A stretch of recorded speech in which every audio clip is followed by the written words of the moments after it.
Kwata the Assistant Women's Ministry ekwugo na ihe mere na ụmụ akwụkwọ anaghị eme nke ọma na ule jambo bụ anaghị eso usoro mmụta otu kwesịrị na Nigeria.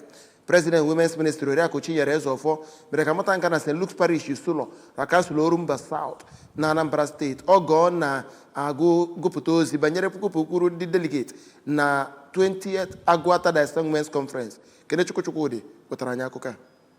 Odoziakụ Ezofo kwupụtara mwutu ya dịka esi nwee nnukwute ọdịda na ule jam nke aha ma kwukwa na ọ bụ ihe ga-ewetara ụmụ akwụkwọ nne na nna ha yanakwa ụlọ akwụkwọ ebe ha na-agụ akwụkwọ nnukwu ihe mgbagwoju anya ma kwukwa mkpa ọ dị federal gọọmenti ịdị njikere ị na-etinye ego na ihe gbasara agụmakwụkwọ ọkachasị na ịkwụ ndị nkụzi ezigbo ụgwọ ọnwa iweta ihe mgbanwe na ịgụ akwụkwọ na mba niile na obodo Nigeria. Bishop nke Agwala Diocese bụ Right Reverend Samuel Ezofo n'okwu ya kwupụtara mwute ya na ndị ntorobịa ịnaghachi azụ na ife alụsị bụ ndị a ga-enyefe ọchịchị ụka yanakwa ọchịchị obodo ma kpọkuo nne na nna yanakwa ndị nkụzi ụka ịdị njikere ịgbanwe ọnọdụ ahụ.